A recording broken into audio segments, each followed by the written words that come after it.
Here you go, guys. Here you go, Jerry.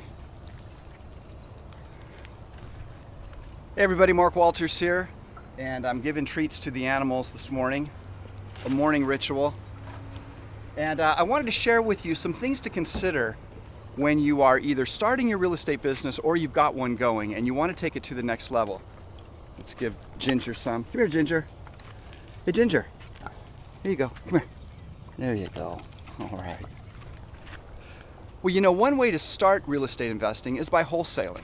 Now, that would simply be by putting yourself in between a wholesale seller and a wholesale buyer. Now, what does that mean?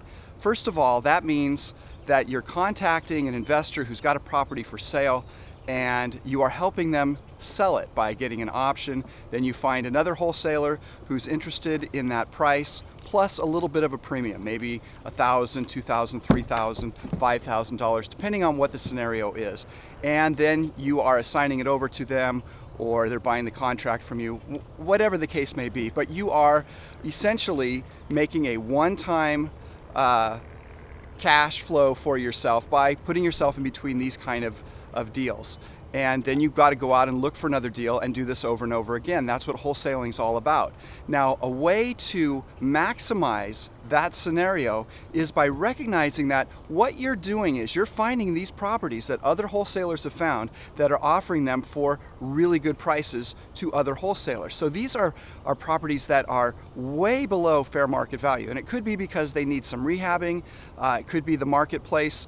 It could be that these, of course, wholesalers are just looking for a quick payday and they're going to rinse and repeat because they're doing it in volume. Because as I make this video, of course, there are a lot of deals out there. There are a lot of properties that are discounted out there. You know, the lenders have lots of properties, so there's just lots of opportunities to do this over and over. But how do we take it to the next level so this one-time payday becomes an investing machine? Well, the fact that you're getting these properties for really low and you're targeting properties in your areas that have a lot of activity in that particular zip code, so you know that there's always a demand for these things, and you're getting them for, you know, just huge discounts. Well, you can be turning around after a while once you either get the cash yourself to be able to buy these properties or find some type of a private money lender and say, look, I want to be able to get this property, hold on to it for X amount of years, and then turn around and sell it for even a bigger profit.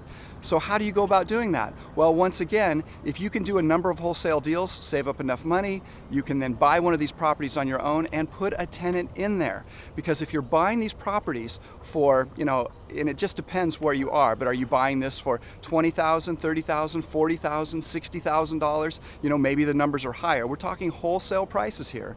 Things that investors are finding all the time and turning around and flipping. If you can find these properties, well, chances are you're going to be able to rent them for a break even to positive cash flow. And in most cases, or many cases, it's going to be a positive cash flow. You are then investing. You're no longer wholesaling. You're investing in these properties for a longer term profit. So when you recognize this situation where you're able to get these properties at a good price, well then, if you can get a good tenant in there, then as time goes on, you might even want to offer them a rent-to-own situation where they're actually getting some pride of ownership, because in their minds they're going to buy this property and you can work it from that angle. Or you can just hang on to the property, rent it for a while until you realize what you were hoping for, you know, a higher price, and then you're going, you know, in values, they've gone up over time, and so then you can sell.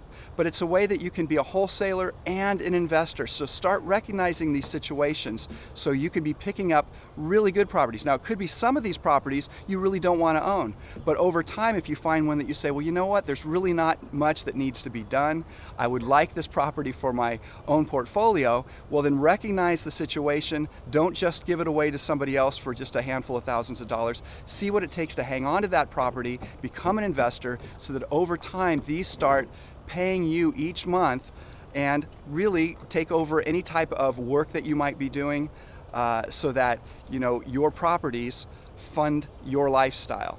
So I hope this gives you a new way of looking at these wholesale properties and real estate in general. I'm Mark Walters, and I look forward to sharing more with you very soon.